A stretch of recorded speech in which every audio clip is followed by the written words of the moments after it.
பெரிய மாணவர்களே, இயேசுவோம் நிகழ்ச்சியில் 23ஆம் பாகத்தில் உங்களை சந்திப்பில் மிகுந்த மகிழ்ச்சி அடைகிறேன். இன்று கர்த்தருடைய வார்த்தையை நாம் பார்ப்போம்.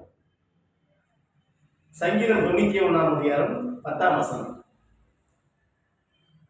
ஆகையால் பொல்லாப்பு உனக்கு நேரிடாது, வாதை உன் கூடாரத்தை அணுகாது. அருமையான வார்த்தை கர்த்தர் கொடுத்திருக்கிறாரு. ஆகையால் பொல்லாப்பு உனக்கு நேரிடாது, வாதை உன் கூடாரத்தை அணுகாது. வெப்பன் செய்ய பாட்டு பண்ணியிருப்பாரு, அருமையாக பண்ணியிருப்பாரு. அது 2 மட்டும் பாடுவேன். வாதை உந்தன் கூடாரத்தை அணுகாது மகளே, பொல்லாப்பு நேரிடாது நேரிடாது மகனே. வாதை உந்தன் கூடாரத்தை அணுகாது மகளே, பொல்லாப்பு நேரிடாது நேரிடாது மகனே.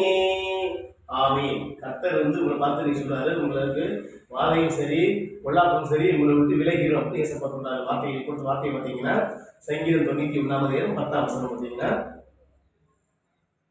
ஆகையால் பொல்லாப்பு உனக்கு நேரிடாது, வாதை உன் கூடாரத்தை அணுகாது. கர்த்தருடைய பிள்ளைகளை கவலைப்படாதீங்க. கர்த்தர் உங்களுடைய வீட்டிலிருந்து வாதையை அனுமதிக்க மாட்டாரு, பொல்லாப்பை கூட அனுமதிக்க மாட்டாரு.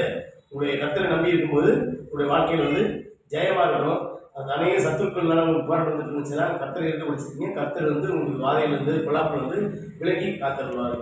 கர்த்தருடைய கொடுத்த வார்த்தை, கர்த்தருடைய வார்த்தை இருக்க படிச்சிருக்கீங்க. சங்கீதம் உங்களுக்கு 91ஆம் அதிகாரம் 10ஆம் வசனத்தை நீங்கள் படிச்சு பாருங்க. பைபிள் எடுத்து படிச்சு பாருங்க.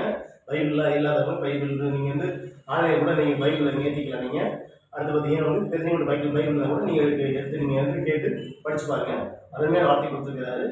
அந்த வார்த்தையை இருக்க பிடிச்சி ஜெபம் பண்ணு. கர்த்தர் உங்களுக்கு அற்புதமான ஆச்சரியமான உங்களுக்கு பதிலை கொடுப்பாரு. நீங்கள் எதிர்பார்க்க முடியாத அவருடைய சந்தோஷத்தை உங்களுக்கு கொடுப்பாரு. உங்கள் வாழ்க்கையில் கர்த்தருக்கு மகிமை வருவாங்க.